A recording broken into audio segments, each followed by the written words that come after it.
Kita lanjutkan pembahasan kita mengenai ibadah maliyah. Berikutnya, kita akan mengkaji ayat-ayat yang berkaitan dengan ibadah maliyah. Yang pertama adalah mengenai perintah untuk berinfak yang disebutkan di surat Al-Baqarah ayat 195. A'udzubillahi minasyaitonirrajim. Wa anfiqu fi sabilillahi wa la tulqu bi aydikum ila tahlukah wa ahsinu innallaha yuhibbul muhsinin. Di surat Al-Baqarah 195 ini, kata anfiqu atau berinfaklah itu diartikan dengan belanjakanlah. Kenapa infak itu diartikan dengan belanja? Karena sebenarnya ketika kita sedang berinfak, kita ini sedang berbelanja. Berbelanja apa? Berbelanja sesuatu yang kita inginkan. Dari siapa? Dari Allah. Jadi ketika kita berinfak, kita sedang bertransaksi, saling tukar-menukar dengan Allah. Kita keluarkan harta kita untuk kita tukar dengan sesuatu yang dimiliki Allah, yaitu bisa berupa rezeki, bisa berupa pahala, atau bisa berupa syurga. Jadi kita sedang tukar-menukar dengan Allah. Maka perintah berinfak itu adalah perintah untuk membelanjakan harta di jalan Allah.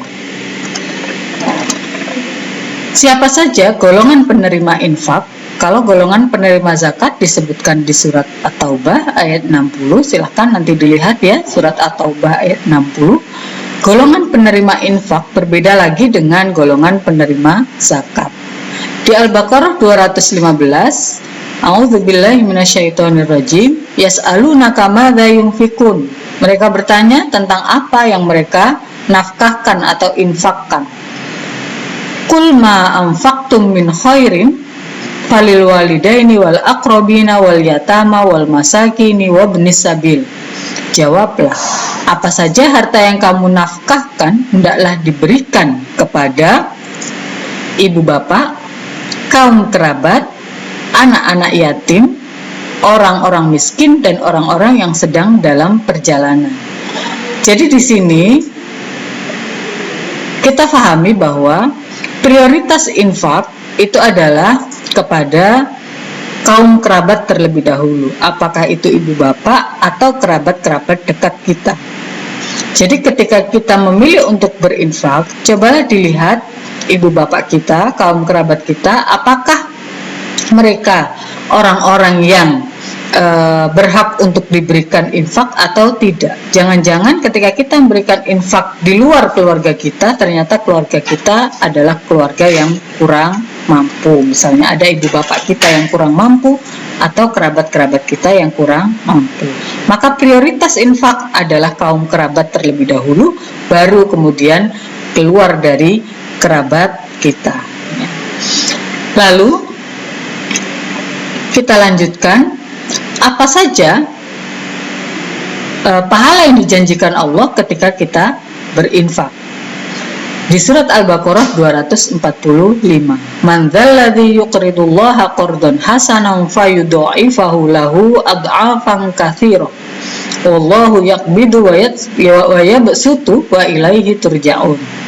Siapakah yang mau memberi pinjaman kepada Allah, pinjaman yang baik atau infak di jalan Allah, maka Allah akan melipat gandakan pahalanya dengan lipat ganda yang banyak.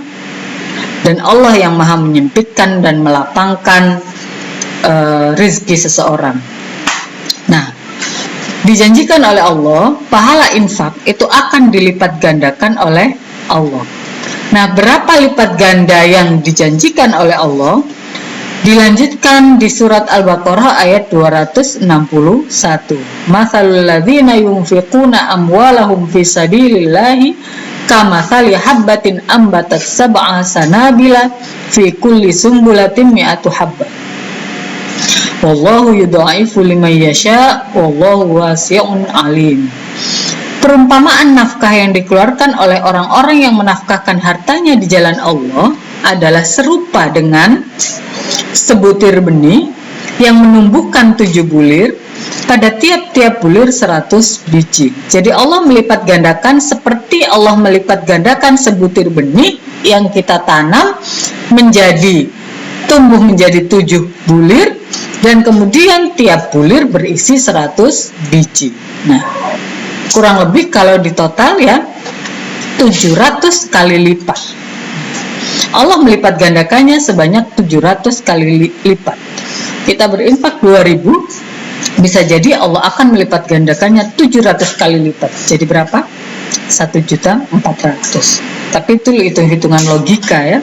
Allah menghitungnya tidak hitung-hitungan logika semacam itu. Bisa jadi 1.400.000 dirupakan Allah dalam bentuk rezeki kita yang terus mengalir. Bisa jadi 1.400.000 dirupakan Allah dalam bentuk kesehatan kita, sehingga kita tidak perlu keluar uang untuk bayar ke dokter misalnya. Atau bisa jadi 1.400.000 dirupakan Allah dengan kemudahan-kemudahan, misalnya ketika bayar kuliah misalnya ya, ada uang yang bisa kita bayarkan.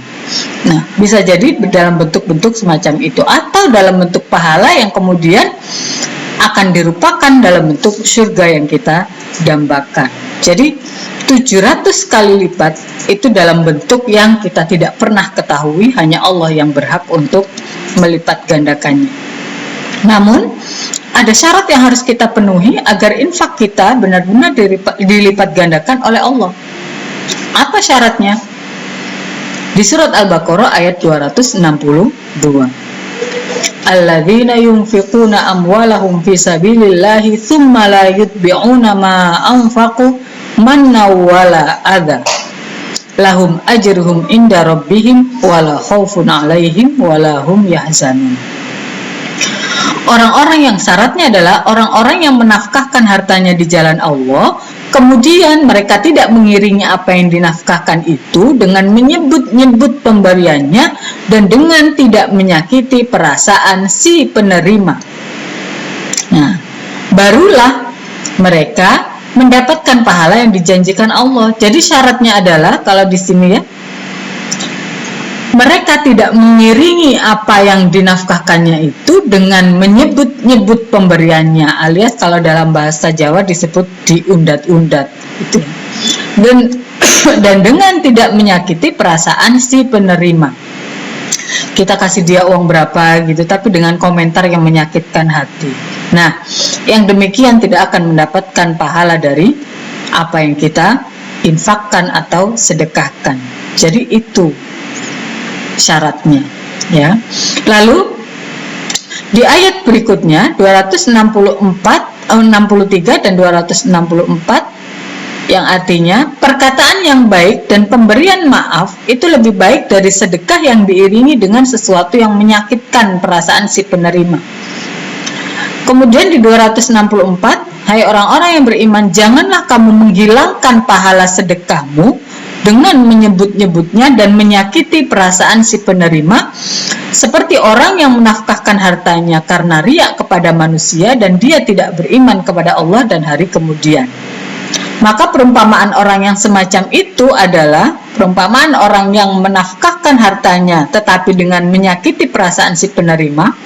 Perumpamaannya adalah seperti batu licin yang di atasnya ada tanah, kemudian batu itu ditimpa hujan lebat, lalu menjadilah dia bersih. Jadi tidak ada apa-apanya, nggak ada pahalanya sama sekali. Maka kalau kita ingin mendapatkan pahala berlipat ganda dari infak atau sedekah yang kita berikan, syaratnya jangan menyebut-nyebutnya atau mengungkit-ungkitnya, dan jangan dengan menyakiti perasaan si penerima. Nah, baik, itu sampai pembahasan kita di sesi ini. Kita lanjutkan di sesi berikutnya.